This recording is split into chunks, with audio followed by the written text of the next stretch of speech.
Welcome everyone. So today the session is a little bit retracing whatever the linear algebra that we have done, uh, let's say, or what you have studied, but how to revise those things in these short period of time that you have before IIT JAM. So still in the website, it has it has been showing that the exams will be from 13th of will be on 13th of February, right? So today we will discuss some of the uh, factors or some of the topics in linear algebra which should be of particular interest if you are actually uh, very much keen on clearing IIT JAM mathematics. So I will first write down the topic's name and we will slowly revisit these things. So let's see. Now, one of the main things that we have in IIT JAM from linear algebra is linear transformations.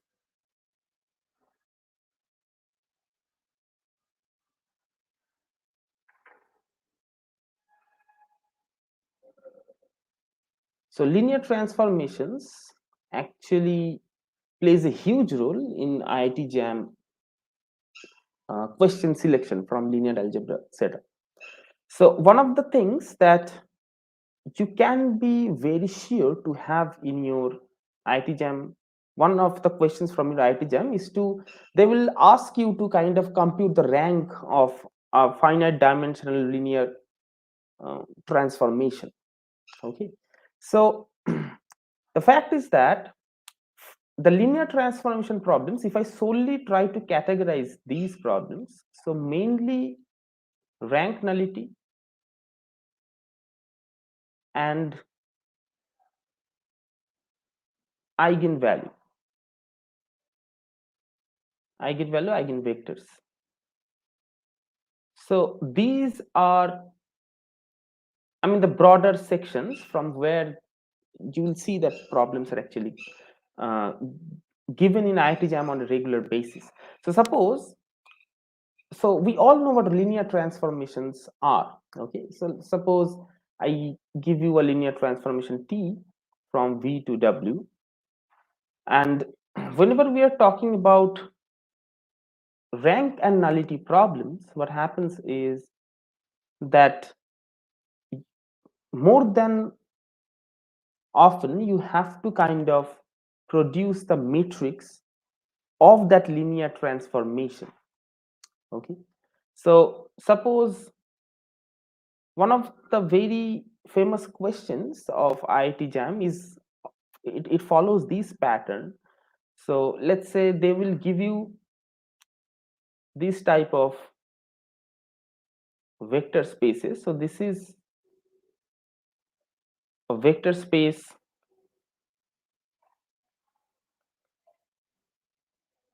over R,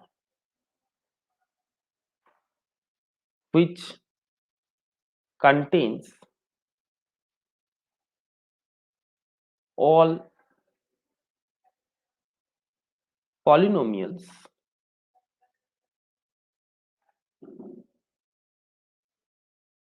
in Rx which have degree less than or equals to n. So you will see these type of vector spaces given, and more often or not, you will have linear transformations defined from PNR to PNR. So whenever you are given a linear transformation, sometimes it's better to look for the basis, because linear transformation is actually determined by the basis of the vector space that you have in your domain. Okay, because of the linear property. So suppose you want to understand what this linear transformation do as a matrix. So since you have degree less than or equals to n, the basis here is 1x x square. It goes up until x to the power n. Okay. So now here simultaneously you will have t1, tx, tx to the power n. So t1 now you can actually write it as linear combination of 1 to 2x to the power n, right? So this can be written as ci x to the power I equals to 0 to n. Similarly, all of these can be written as c some constant into x to the power I.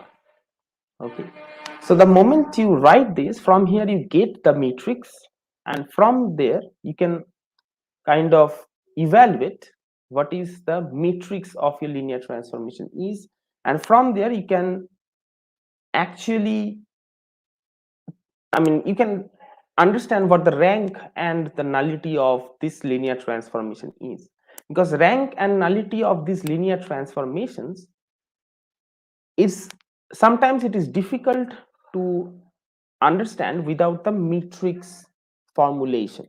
Okay, so suppose this is, I give you the differential operator that is from PNR. So let's say P3R to, let's say, P2R. Okay, so that means what? This is 1x x square x cube. So this is the differential operator. Okay, so this is I am taking as differential operator.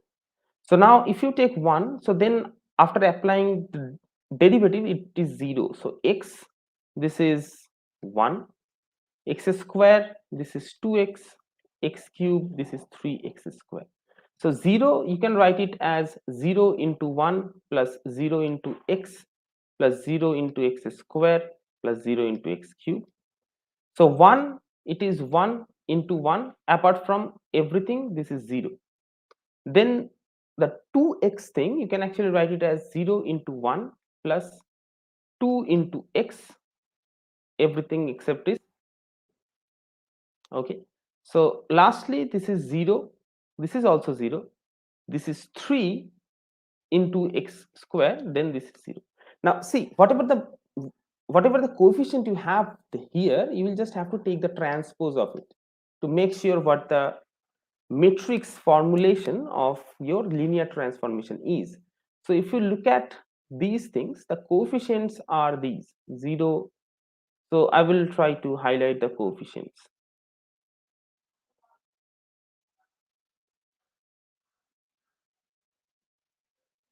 So here 0 0 are there, so these are the coefficients. So that means what? Here you have C. If I just write down these coefficients blindly, this looks like 0 0 0 0 1 0 0 0 0 2 0 0 and 0 0 3 0. Now as you can see that since this is an operator from a 1 2 3 4 4-dimensional vector space to a 3-dimensional vector space. So the moment you have any linear transformation from, let's say, a dimension n to dimension m, then the matrix formulation is always m cross n. Okay, so you can actually try to prove it. I mean, it's better not to try to prove it at this stage, but this is pretty immediate. So but see here, this is what this is now. So have I written it correctly? So 0 0 0, yeah. So these terms it won't be here, okay, because here the basis elements are 1x x square up until, because these are all polynomials of degree less than or equals to 2. So this entire column is not necessary. Okay, so this entire column is not needed. So you are actually expressing the image of your linear transformation with respect to the basis that you are choosing here. So here you have something as 4 cross 3 matrix, but you know that since it is a linear transformation from a 4-dimensional vector space to a 3-dimensional vector space, the matrix formulation is always 3 cross 4, and thus taking whatever you have here. So let me call this as A. So then A transpose is the matrix form of D with respect to the basis that I have actually chosen. So beta 1 is the basis of P3R, and similarly beta 2 is of P2R. Okay, so this is how you can, I mean, even if someone says that what happens if we change the basis, now you have a crystal clear idea. That let's say that for a revision purpose, it's better to understand it like this, that whatever I have in the domains basis, I will map it under the linear transformation, and then in its range I will try to understand the coefficient of the basis of my range, of my codomain. So if I understand what the coefficients are, I will just put them down in a matrix form and take the transpose of it. So from here on, now you can understand that what is the rank of this differential operator. Okay, so as you can see, it is 1 2 3, because the rank, I mean, if you take the row rank or the column rank, it does not matter. So rank of A and A transpose will not matter. So this is one of the facts that you should revisit with various types of problems, like what are the matrix representations of linear transformations. And because in some of the problems, if you go back to previous question papers of IIT JAM, you will definitely find these type of problems. Okay, you will definitely find it, that it has been given and they're asking the rank or the nullity of the given linear transformation. It might be not this straightforward. I mean, like, they can be of compositions of linear transformations and stuff like that, but once you understand how to produce the matrix from a basis that you are choosing, then you can understand what the rank of the composition or the nullity and stuff like that. Okay, so one of the uh, best thing is the rank nullity theorem, and which is applicable in this question paper, I mean, which is interesting once we have finite dimensional vector spaces. So that is, we all know, like, rank plus nullity is equals to dimension of V. Now this has several applications. Okay, so if you are appearing for the IIT JAM this year, then it goes without saying that how much importance this theorem has. So one of these important things that you should keep in your mind is this, like, if you take, let's say, t from V to V, let's say this is a linear operator. Okay, so then if you take kernel of t square, so I'm writing t to the n as t composed like this, t n times. Okay, so if you take kernel of t square, now do you see that this is actually contained in kernel of t? Because if there exists a v such that t of v is equals to 0, then t square, that means t of tv, this is also equals to 0.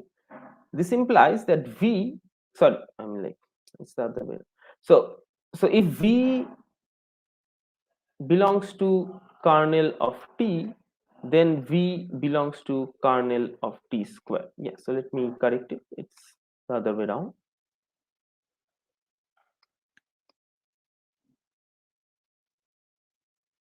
Okay, because if t of v equals to 0, then t square of v is always equals to 0. So that means what? Like this, you can actually have a chain of kernels. So if you take kernel of t, this is contained in kernel of t square, which is contained in kernel of t cube, and it goes on and on. Okay, now what happens when you have a nilpotent operator? Okay, so what do we mean by a nilpotent operator? A nilpotent operator is something is an operator from v to v, which if I take it, I mean, like if I take t to the power some k, it is actually 0 for some k. Okay, so that's what nilpotency means. So in this case, so let's say t to the power k is equals to 0. That means this chain has an end, because after a certain point of time, if you take kernel of t to the power k, then this is your entire v, the entire vector space v, because t to the power k itself is 0. Okay, so nilpotent operator always have these chains ending up until certain point. Now why is this necessary? I mean, like these are small things that might help you overcome some of the problems. So if you see, all of these are actually vector subspaces of v, right? If I take my t from v to v, so if kernel of t is contained inside kernel of t square, it means that nullity, that means the dimension of this is bigger than dimension of this. That means nullity of t is less than equals to nullity of t square. Okay, so that means if I have rank of t, so suppose now rank plus nullity is always fixed thing, is always n. All right, and see, since these compositions are nothing but t composed with t, so all of these have domains and their codomains as v. So nullity, so the rank of t square plus nullity of t square, this also has to be equals to n always. All right, so the moment you have rank of t less than equals to nullity of t, from here you can definitely say sorry, less than equals to nullity of t square. So this will imply that rank of t is always greater than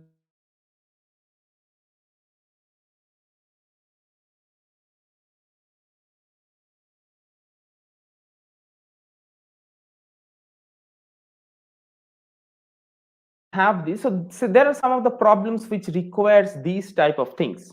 Okay, like understanding the concepts which is larger than which makes your problem more, I mean, approach worthy.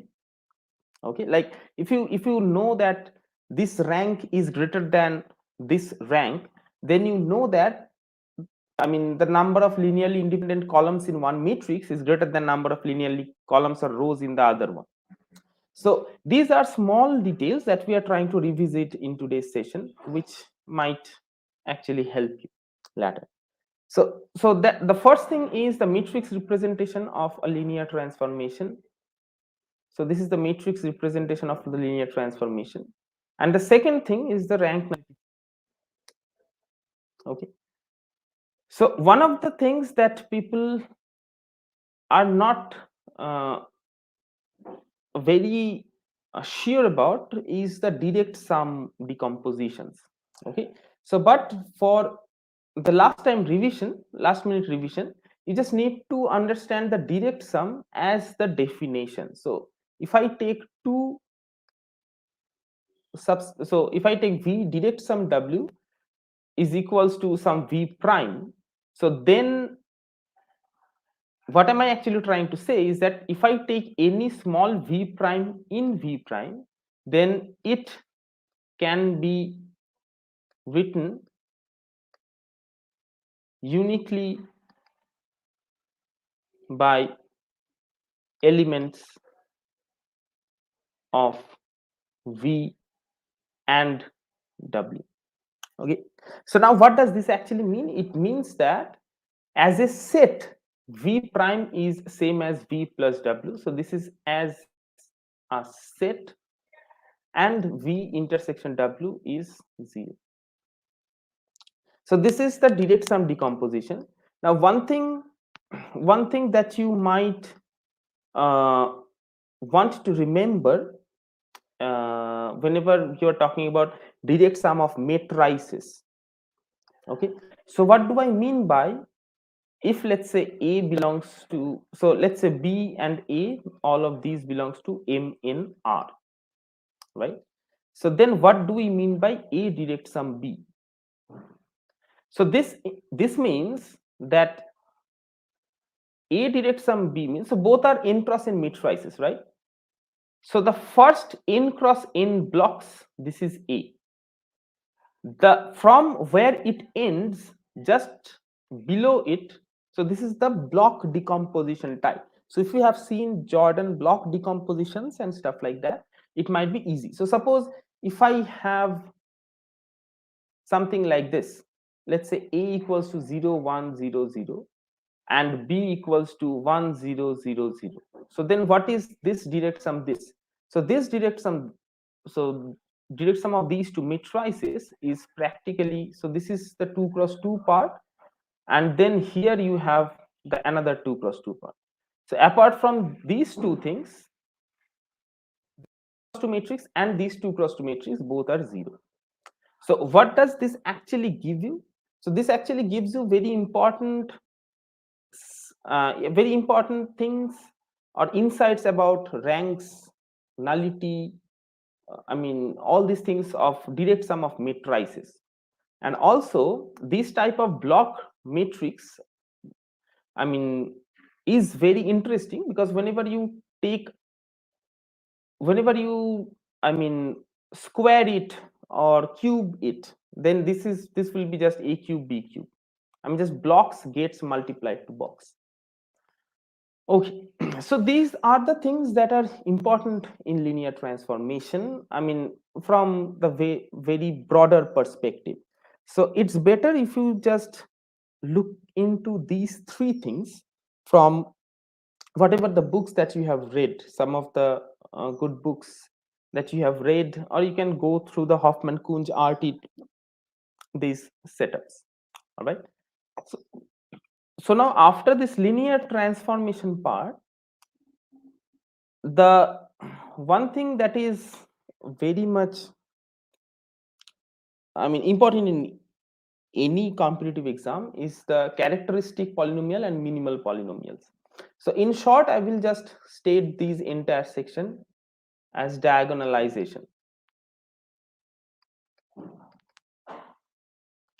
Okay, so we all know that how to compute eigenvalues or how to compute eigenvectors, right? So that is something that I am not discussing now because given an n cross n matrix, we all know how to compute its eigenvalues.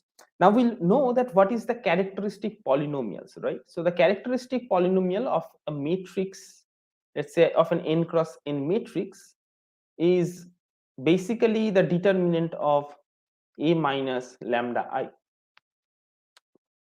So that's the characteristic polynomial. So what is the minimal polynomial? So the minimal polynomial is the least degree polynomial m of x that satisfies m of A equals to 0 and divides the characteristic polynomial. So that's the definition of a minimal polynomial. Okay, so the definition of the minimal polynomial, we have this. So one of the interesting thing about minimal polynomials is that whatever the eigenvalues that you have in your matrix A, so eigenvalues are nothing but roots of your characteristic polynomial, right? So eigenvalues are precisely the roots of the characteristic polynomial. So minimal polynomial contains all the eigenvalues of your n cross n matrix as well. So from a point of view of eigenvalues, both of the characteristic and minimal polynomial contains the same factors. If you consider that they are if you consider the field where these are getting factored, all right.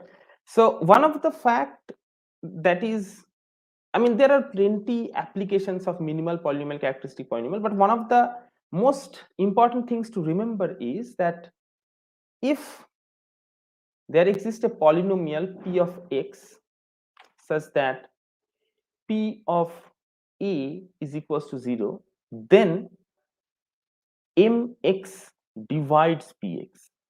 So this is one of the most important facts that you can, you can actually look at before going into an exam hall, because the fact is that implies mx will always be a factor of your px if your p of a is equals to 0, and this has many deep rooted applications.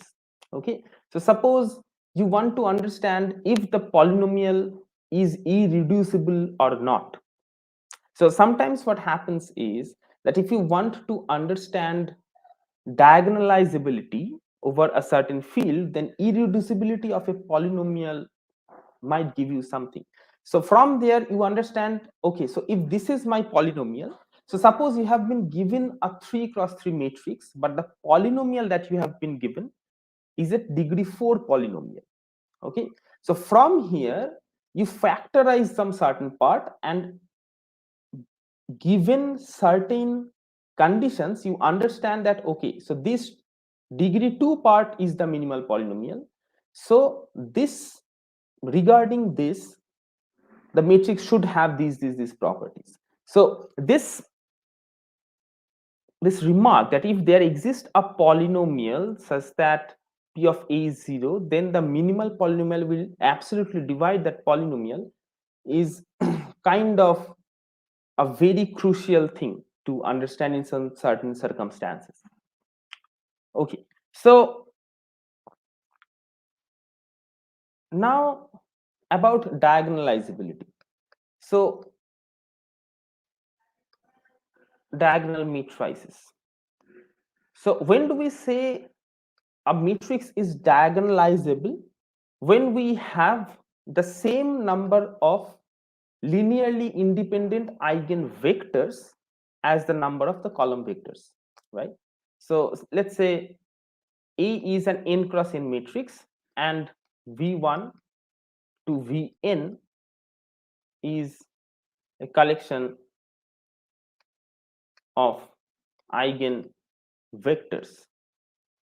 Then if these are linearly independent, so this is an if and only statement, so it is diagonalizable if and only if the eigenvectors spans the vector space. Okay, so diagonalizable if and only if eigenvectors spans the vector space. So what do we mean by spanning the vector space? Given an n cross n matrix, there is always, given an n cross n matrix, you will always have a a linear transformation associated to that matrix. Okay, so given any matrix, given any n cross n matrix, you will always have a linear transformation attached to it. So that is the what can I say, the equivalence of n of f given any field and collection of linear operators from f to f, where f is n dimensional. Okay, so that is how we also try to break down vector spaces as direct sum of eigenspaces. So that is one of the reasons that we try to do that. But here, whenever we are in the diagonalizability condition, sometimes this is not a very fruitful way to look at a linear transformation, if it is diagonalizable or not. So what are very useful methods to understand diagonalizability?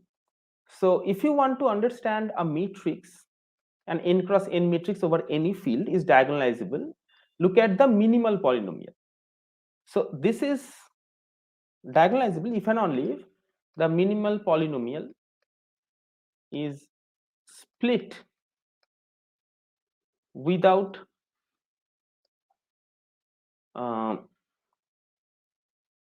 higher power factors. So that means if you have an n cross n matrix and you see the minimal polynomial is of this form, let's say square x minus b, and this is the minimal polynomial, then it is not diagonalizable. So it has to be split. So then the minimal polynomial has to be of this form always. Okay, so that's what it means for the polynomial to be split and being without any higher power factor. So all of these are actually linear factors. Okay, so without repetition, kind of, so you can understand without repetition. So this is one of the way, and the another way to understand diagonalizability, which is one of my personal favorite, is to understand the arithmetic multiplicity and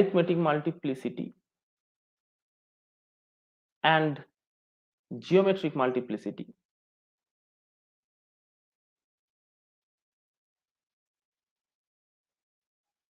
of the of eigenvalues. So if you have a matrix which is 3 cross 3 or 2 cross 2, then it is preferable if you go via this arithmetic multiplicity and geometric multiplicity of eigenvalues criterion. So what does this actually tells you? So it tells you that, so why is this important? So a n cross n is diagonalizable if and only if for every eigenvalue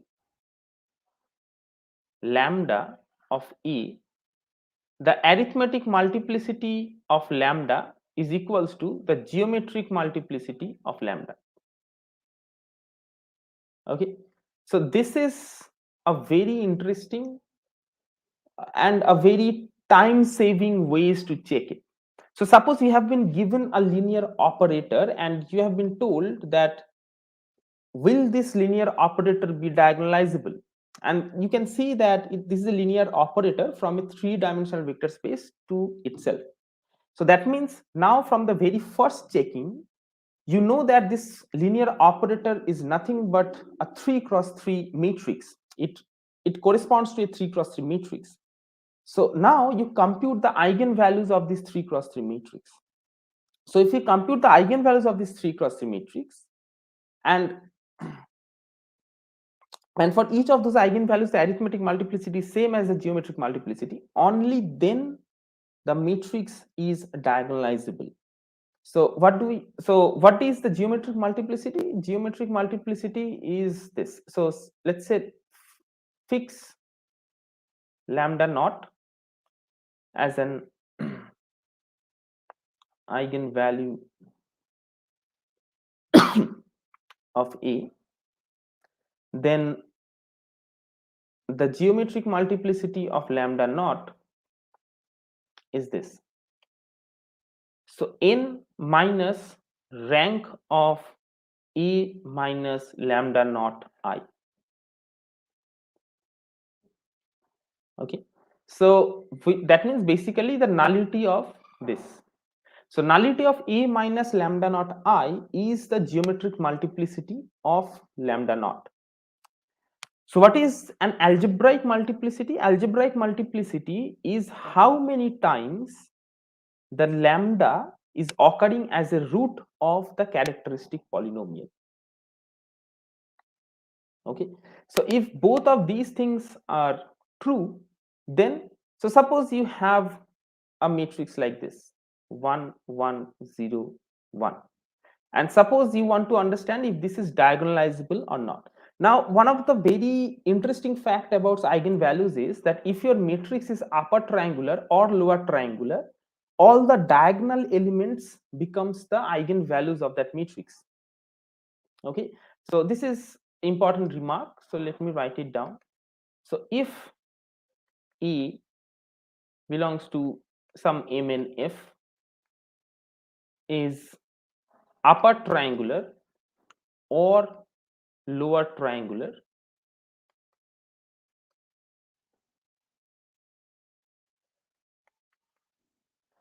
so then all the eigenvalues are the diagonal entries. Okay, so suppose the linear transformation that you have been given corresponds to the matrix that I have written there, the matrix that you see here. So now from here you understand that there is only one eigenvalue, right? So the only one eigenvalue is 1 itself. So now if you take this as E, so the algebraic multiplicity of 1, so what is 1 n? So this is 2, right? So the because it occurs twice in the characteristic polynomials equation as root.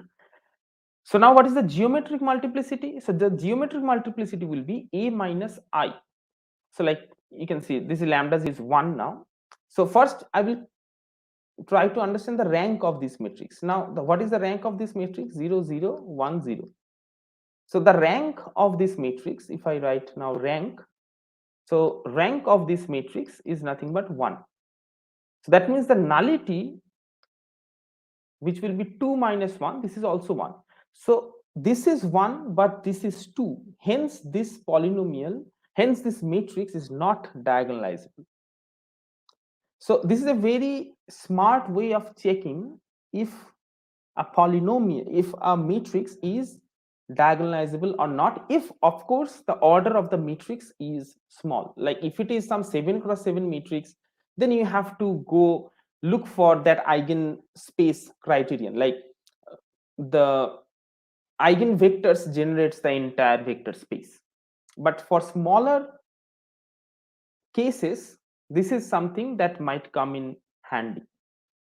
Okay, so after this there are some certain things that I mean probably all of you know, so I will just recall these. So one of the things is Cayley-Hamilton theorem.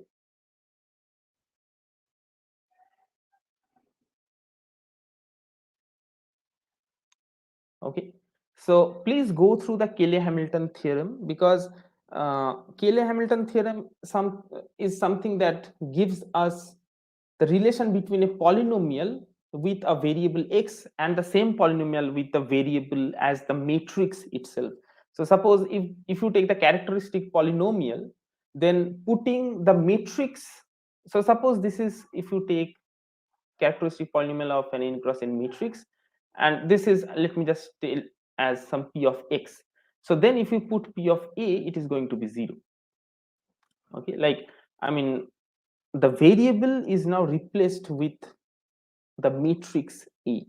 So Cayley-Hamilton theorem serves many purposes. So it's better if you just go back, revisit these things. And one of the things of Cayley-Hamilton theorem is like how it actually looks. So suppose if it is a 2 cross 2 matrix, how does the Cayley-Hamilton theorem will look like? So it's a quadratic equation, right? So if it is a quadratic equation, so we know that if ax square plus bx plus c, so this is how a quadratic equation looks. So now any 2 cross 2 matrix will have this type of equation as its characteristic polynomial. So now you know what this is, right? So it is, so lambda 1 plus lambda 2 is equals to minus of b by a, but whenever you take it as a characteristic polynomial, then this a is always 1 because it's a monic polynomial. Characteristic polynomials are always monic polynomials. The leading coefficient is always 1. So whenever you have a characteristic polynomial of a 2 cross 2 matrix, is always looks like x square plus bx plus c. So that means what? Lambda 1 plus lambda 2, lambda 1 plus lambda 2 is equals to minus of b. So that means the trace is minus of b. So for 2 cross 2 matrix, the Cayley-Hamilton theorem is something like this. So a square plus, sorry, a square minus trace of a into a plus determinant of a. Because determinant, so what is trace? So trace of a matrix is summation over the eigenvalues up to its multiplicity. Okay, so like if you have 1 2 3 like these, so the trace of this is the sum of the eigenvalues. But if you have a matrix like this 1 1 2 3, then this is also 1 plus 1. So that is what I'm calling about up to multiplicity. So 1 is counted twice. Okay, so this is very important to revisit how the Cayley-Hamilton theorem looks like for 2 cross 2 matrices and 3 cross 3 matrices. It might be of some help. Okay, so all right. So what we have actually done here is the things that we need to revise as a last minute revision. There are lots of things in the linear algebra, but these are the things that if you, before going into the exam, if you revisit these things once, I can guarantee you that you will have lots of common questions in IIT JAM. So because in IIT JAM, the questions are pretty standard in this linear algebra contexts, but the tricks are rooted in these things. So one of the things that I wanted to talk about is, so let AB belongs to M and F, and AB is equals to BA. All right, so these are matrices such that they commute. So if it is commuting, then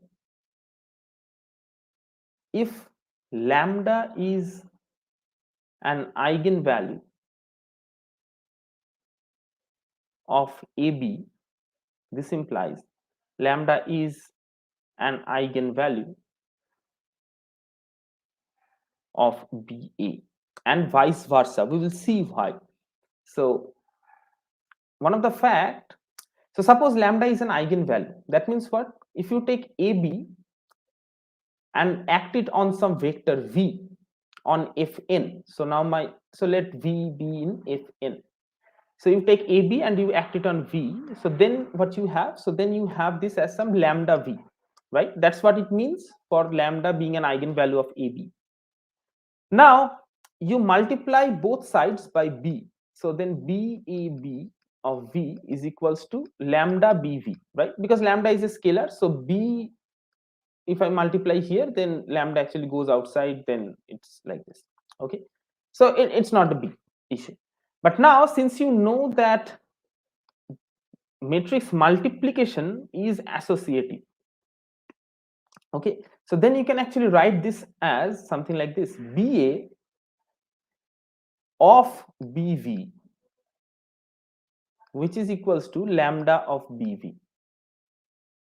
So now, as you see that B, since V belongs to Fn, BV also belongs to Fn. So this equation guarantees that lambda is also an eigenvalue of BA with eigenvector BV. So what does this gives us? So this first implication is very important. The first implication is something like this, that if lambda is an eigenvalue, then lambda is also an eigenvalue of BA. But also if V is an eigenvector corresponding to lambda, then BV will be an eigenvector corresponding to the lambda of BA. Okay, so that's how these things takes place. So now you can try to prove yourself that this converse thing hold. Like if lambda is an eigenvalue of BA, so you can see that similarly you can actually do it. Instead of AB, you just start with BA, then multiply it with A. So this is an if and only if statement. Okay, but the important fact is that this has to be commutative. So if AB is equals to BA, only then both eigenvalues are the same. So the set of eigenvalues are the same things of AB and BA. So these things, these small things, with the help of minimal polynomials and stuff like that, might solve some of the problems. So some of the matrices that you should try to revisit are similar matrices and its properties. Unitary matrices,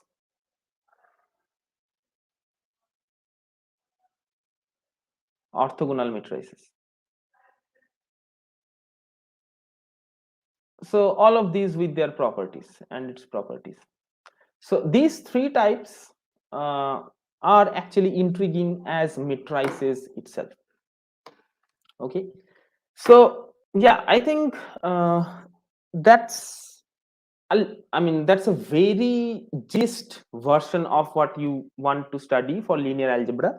But these are some of the main topics of linear algebra that you should look for in IIT JAM question paper, because, and you will find it, and these problems are very methodical, like diagonalizability, rank nullity, let's say constructing the minimal polynomial. They might say, given a linear transformation, which one of these is the minimal polynomial.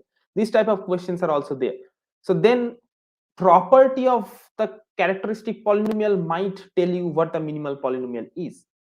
Okay, because see, if the characteristic polynomial on that field is irreducible, then that polynomial itself has to be the minimal polynomial, because otherwise it would have a factor in that field, it would have a root in that field. So yeah, I think this is it. I will try to stop here. So if anyone of you have any questions, you can ask me. Otherwise, so yeah, there will be another session on this linear algebra where we will be solving some of the problems from previous year IIT JAM paper. But yeah, for today, I think this is it. If you, the floor is open for questions. If you have any questions, you can ask me related to IIT JAM question paper or preparation. But yeah.